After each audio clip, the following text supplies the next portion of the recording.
guys, what am I making today? I'm going to make some delicious leek and bacon, or bacon and leek, I suppose, quiche. There's a bunch of different recipes online. Some of them are little mini quiches, keto, some of them are not.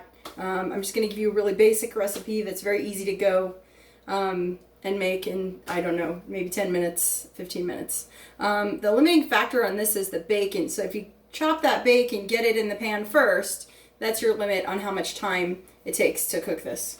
All right, so first things first, you're gonna get your crust done. Okay, remember you should already have your bacon in the pan. Should already have chopped up a couple of handfuls of bacon chunks and thrown them in a pan, and they're simmering now nicely. Right? Okay. Then you get started on the crust. So the crust is very easy. You're gonna put a handful of almond flour. You can measure to 3/4 cup or so. I didn't measure. I just went with a handful of the coconut flour.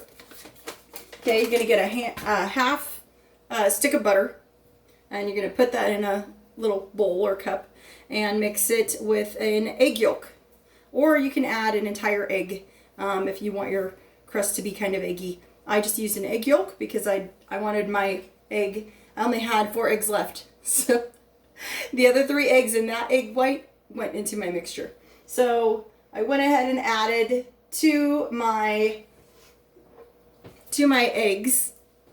I went ahead and added some garlic salt, some black pepper. I have a pepper grinder, which is nice, and some paprika, and some regular salt. So that's pretty easy, not too bad, right? I mean, people make their own seasoning, right? Don't people have their own idea of what they want to put in? Anyway, I'll tell you what to do if you don't know what to do. Anyway, once you're done with your crust, you're going to go ahead and put that in the oven, okay? You just flatten it on the bottom of a pan. You're totally fine. You put that in the oven, 325. 325. It takes about 10 to 15 minutes. I wouldn't leave it over 15, and once you have the brown edges, you're good. You don't need to cook it any longer. It should be just slightly soft, but kind of crusty. Okay? You can add salt in there when you add your crust. I didn't put any salt. I don't think I need it because it's very thin. It's a thin crust. So I put my eggs in the pan. I added my leeks to the bacon. Once the bacon starts to brown, you add your leeks. Okay? Now, once that's pretty much cooked off, I went ahead and added to the pan, as the bacon's kind of finishing, you add to the pan a spoonful of this guy, which is the minced garlic, right? A big spoonful, because it's delicious. Okay? That starts to cook in, right? It starts to melt and get all yummy. And then that is the perfect time for you to take all your bacon and your leeks out of the pan. You can also add a ham if you have some ham on hand. You could put that in last minute. It doesn't matter if they're little pieces of ham, which I did. And I went ahead and put this in 2 parts because I didn't want to add really hot bacon to the raw eggs. So I mixed it in very carefully, made sure it's not going to cook it. And it's not. It cooled for like a couple of minutes. It's totally fine.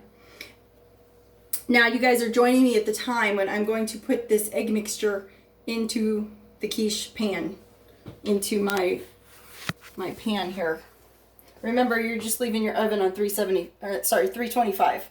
Okay, so we're gonna go ahead and add our leeks, bacon. Okay, look at that. We got some ham in there. I went ahead and added a little bit of cilantro for color. The green you see is just a little bit of cilantro. I gotta smooth this out a little bit. Now, I had other people, I saw these chefs, and they were, smashing it around, making it all pretty, and then they add the eggs at the end and whatnot. I don't know. I don't have time for that crap. Anyway, so I just go ahead and add my yummy cheeses now. I got some shaved Parmesan cheese left. This is just like all I have left in my house. These are my leftovers that I'm using for this quiche, because I need to make dinner in like 30 minutes, so this is what we got. And then I'm going to add some Romano. Yum, yum. Sorry, I'm not doing very well with the camera there. Romano, Stella Romano, whatever's in your store. I'm just going to top this sucker. Okay, it's going to go in the oven for 20 minutes. Let's just use the rest of it. And then once it's done, I'm just going to put a bunch of guacamole on top of it when I serve it. It should be perfect and beautiful. Most of my food is perfect and beautiful, even though I don't plan it that way.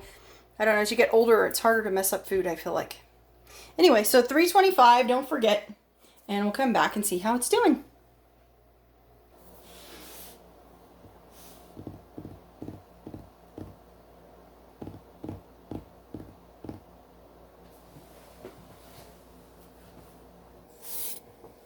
Okay, so it's ready. Time for us to check the quiche. Oh my gosh, it's beautiful. Okay. It takes maybe more like 15 minutes instead of 20. I got my yummy quiche right here. I'm gonna go ahead and add my grated cheese, extra cheese chunks. Oh yeah, to it. And cut some more Romano cheese because that's my favorite. And there you go, ready to serve. So difficult, right? Super easy, you guys. You can put anything in a quiche and it's so easy to make. Well, thanks for coming with me, and I hope you guys have a super quick meal and it's super delicious. Bye-bye.